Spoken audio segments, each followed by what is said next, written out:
জিনিসগুলো সেইগুলোই আলোচনা করবো আজকে। আমরা যদি এখানে দেখি যে আপনার মার্কস ডিস্ট্রিবিউশনটা যদি দেখি আমাদের অ্যাজ পার সিএমবি সিলেবাস অনুযায়ী, ওখানে দেখছে যে induction of audit and assurance এখানে 20 মার্কস। এখানে বেসিক্যালি হচ্ছে যে আপনার কনসেপচুয়াল জিনিসগুলো জানতে হবে। দেন হচ্ছে যে internal control and audit framework, এখানে আমার 30 মার্কস আছে। অ্যাসুরেন্স এঙ্গেজমেন্ট অ্যান্ড রিপোর্টিং, এখানে আমার হচ্ছে 40 মার্কস। তো আমরা এই পুরো সিলেবাসটা একবার দেখে নিব, এবং audit rule, imaging areas 10 marks, এটা আইটি রিলেটেড অডিট যে ইমপ্লিকেশন গুলো আছে। তো আমরা এই পুরো সিলেবাসটা আগে দেখে নিব। দেখে নেওয়ার পর বেসিক্যালি পাস করার জন্য যেই প্রিপারেশন নিতে হবে, সেখানে বেসিক জিনিসটা নেওয়ার জন্য আমার সাজেশন হচ্ছে সি এর যেই ফান্ডামেন্টাল যে ওনাদের যে বই যেটা আছে, সেটার হচ্ছে যে কিছু চ্যাপ্টার আমাদেরকে নিতে হবে, যেমন ইথিক্স এর যে পার্টটুকু। তো সেই পার্টটুকু বেসিক্যালি হচ্ছে যে আমরা এখান থেকে নিব। ইন্টারনাল কন্ট্রোল প্রসিডিউরস গুলো হচ্ছে যে আমরা নিব। এটা যদি হয় দেন হচ্ছে যে আমি একটু শর্টলি যাচ্ছি। কিংবা যদি কোশ্চেন গুলোতে যদি একটু দেখি, যে আমরা কোশ্চেন হচ্ছে যে এখানে যেটা আসছে,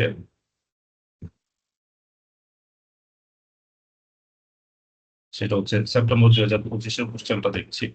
কারণ আমরা তো জানি যে এমসিকিউ আসে হচ্ছে যে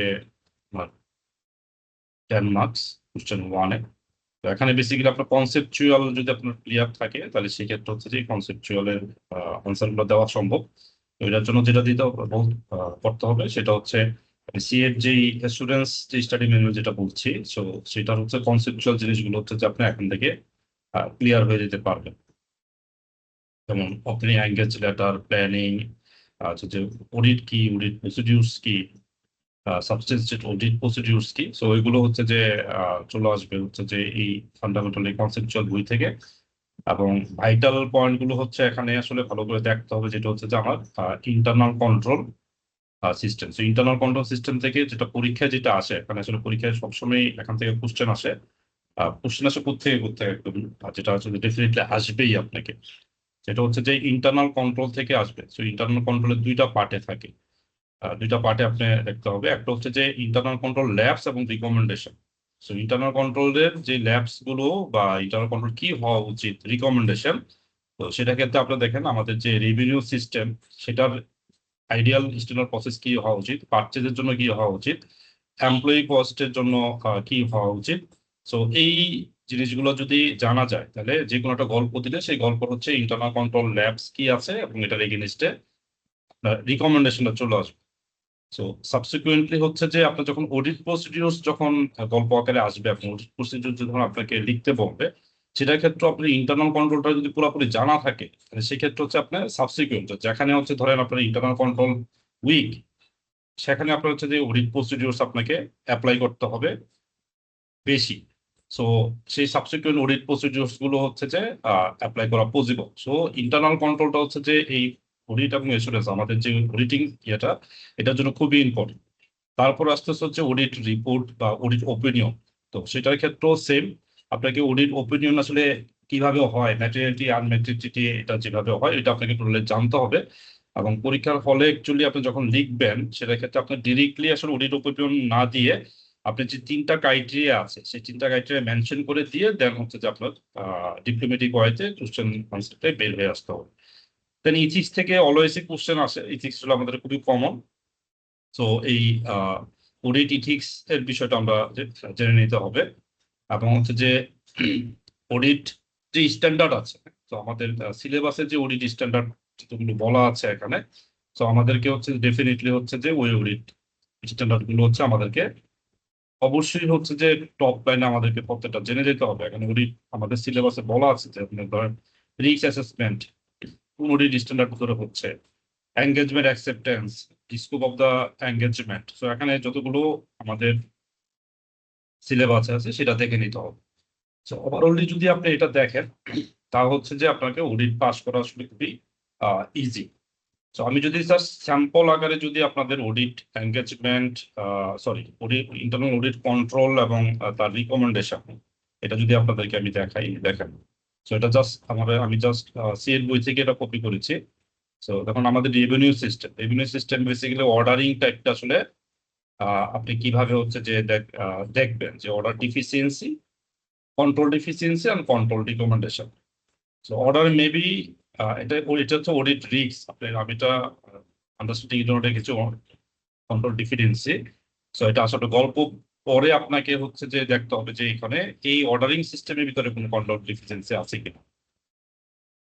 যেমন order may be taken from the customer who are not able to pay. Order may be taken from the customer who likely to pay long time. Order may not be recorded properly and therefore not fulfilled and customer might be lost. So এটা হচ্ছে আমার audit risk. and audit risk মানে কি? Audit risk মানে হচ্ছে যে যেটা আসলে সত্য না, আপনি সত্য আহ মিথ্যাকে সত্য বলে ফেলছেন। কারণ এটা ম্যাটেরিয়ালি মিসস্টেটেড, বাট আপনাকে এখানে বলতেছেন যে is no materially misstated. So that's the হচ্ছে অডিট রিস্ক। তো এখানে কি রিকমেন্ডেশন আবার গল্প পরে বুঝতে হবে। যদি সেগ্রিগেশন অফ ডিউটি যদি না থাকে সেক্ষেত্রে এটা আপনাকে সাজেস্ট করতে হবে যে সেগ্রিগেশন ডিউটি লাগবে। এখানে authorization of credit terms to the controller, authorization changes in the others customer data. So orders only accepted from the customer who have no credit problem, sequential numbering, তারপর হচ্ছে current price quoted to the customer, matching of customer order. So এই জিনিসগুলো basically যে fundamental বইটার reference দিচ্ছি আমি আপনাকে। So এখানে আপনি যদি অডিট কন্ট্রোলে যান প্রত্যেকটা ধরেই হচ্ছে আপনি এখানে পেয়ে যাবেন। এবার আসেন, এটা তো অডিট ল্যাবস বা কন্ট্রোল ডিফিসিয়েন্সি এবং হচ্ছে যে রিকমেন্ডেশন। এবার আসেন হচ্ছে আপনার সাবসিকুয়েন্ট অডিট প্রসিডিউরস।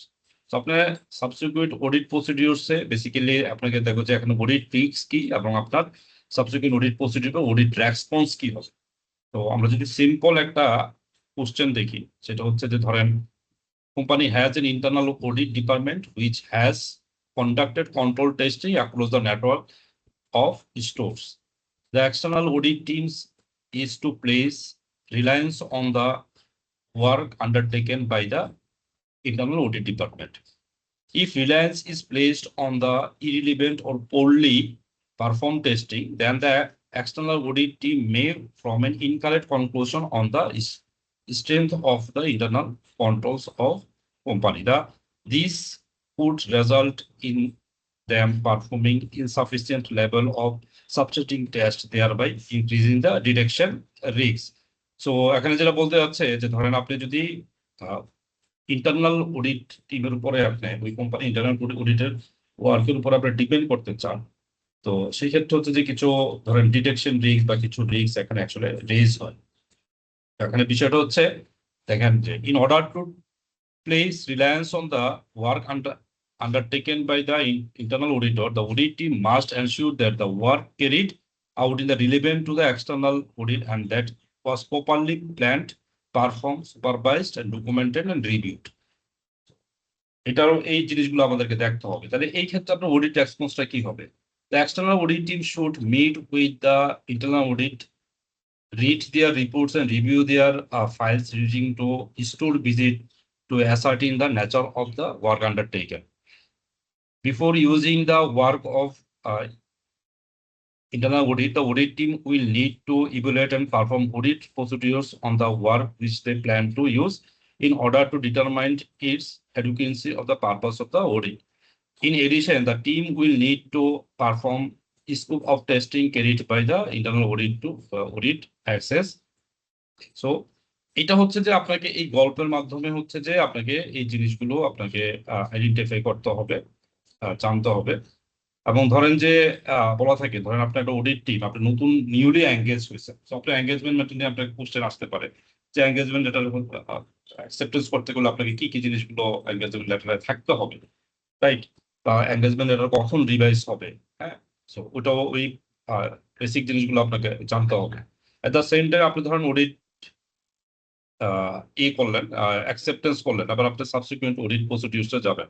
তো প্রথম জিনিসটা যেটা থাকে সেটা হচ্ছে আপনার বিজনেস এনভায়রনমেন্ট আন্ডারস্ট্যান্ডিং। তো আপনার প্রিলিমিনারি একটা ডিসকাশন হয় ম্যানেজমেন্টের সাথে, হওয়ার পর হচ্ছে যে আপনার সাবসিকুয়েন্ট অডিট প্রসিডিউরস আপনি হচ্ছে যে এখানে ডিজাইন করেন। যে অডিট আপনি কিভাবে পারফর্ম করবেন, এখানে ম্যাটেরিয়ালিটি কি হবে, হ্যাঁ, কোন এরিয়াগুলোতে আপনাদের কি হবে, তো এটা গল্পতে বলা থাকবে। ইন রেসপন্স অফ দ্যাট আপনাকে হচ্ছে যে কোশ্চেনের আনসার দিতে হবে, সাবসিকুয়েন্ট অডিট প্রসিডিউরস আপনাকে আনসার গুলো আপনাকে দিতে হবে। সাপোজ আপনি একটা নতুন এঙ্গেজমেন্ট করলেন, সেক্ষেত্রে আসলে আপনার ফার্স্ট অডিট ট্রিক্স গুলো কি? ফার্স্ট অডিট ট্রিক্স হচ্ছে যে আপনি যেহেতু নতুন, সেক্ষেত্রে আপনার তার প্রথমে হচ্ছে যে তার প্রপার বিজনেস আন্ডারস্ট্যান্ডিং নাই। সেকেন্ড থিংস হচ্ছে যে এটা সে লাস্ট ইয়ারের যে ক্লোজিং ব্যালেন্স, এটা যে ওপেনিং ব্যালেন্সে নিয়ে আসছে তার ব্যালেন্স শিট বা পিএনএল এর ব্যালেন্স শিটে, তো সেই ক্ষেত্রে হচ্ছে যে এটা একটা মিসম্যাচ হওয়ার একটা পসিবিলিটি থাকতে পারে, ইন্টেনশনালি হোক আনইনটেনশনালি হোক। নাম্বার গুলো হচ্ছে তারা আহ ভুলভাল নিয়ে আসতে পারে। তো সেই ক্ষেত্রে ওইটাও হচ্ছে যে ফার্স্ট জিনিস হচ্ছে যে এই জিনিসগুলো হচ্ছে যে ভালো করে দেখা। সো এটা একটা অডিট ট্রিক্স।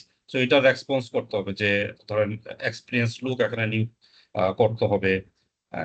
দেন হচ্ছে যে আপনার যে এরিয়াগুলোতে বিজনেস আন্ডারস্ট্যান্ডিং এর জন্য বা ওপেনিং ব্যালেন্স যে ভ্যালিডেশন, সেই ভ্যালিডেশনটা আপনাকে প্রপারলি করতে হবে। তো এই সাবসিকুয়েন্ট অডিট প্রসিডিউরস এটা আপনাকে রিকমেন্ডেশন দিতে হবে।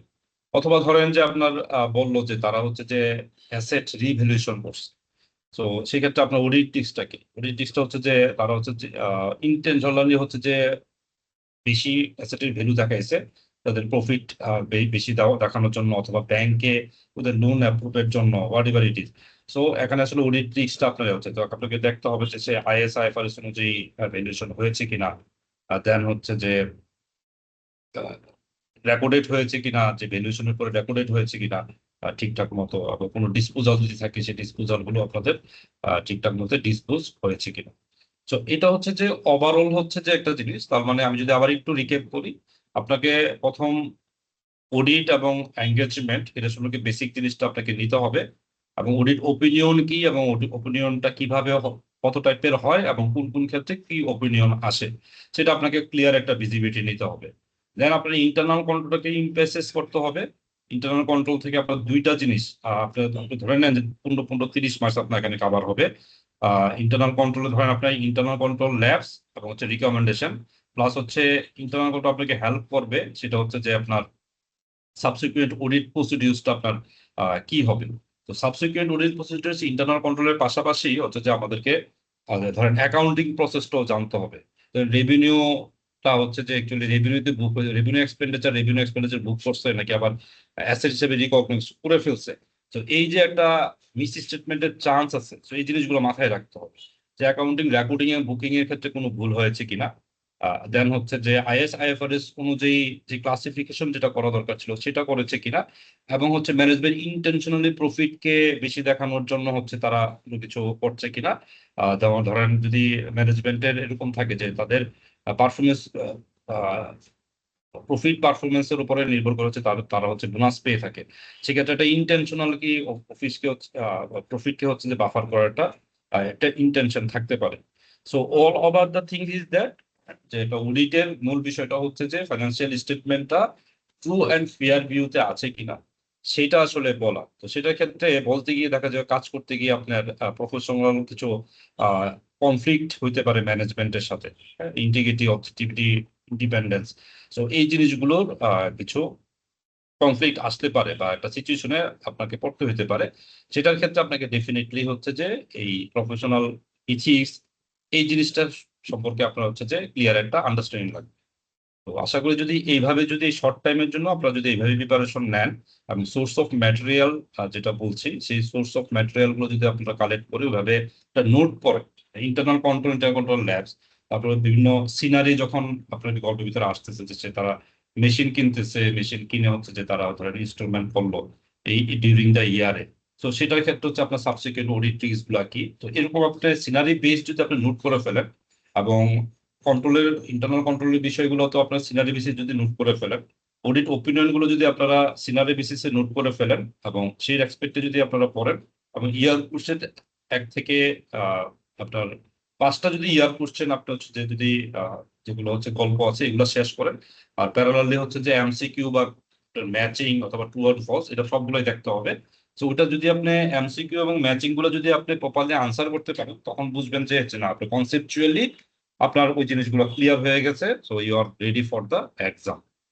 সো আজকে এখন পর্যন্ত আমি রাখছি। ভালো থাকবেন সবাই।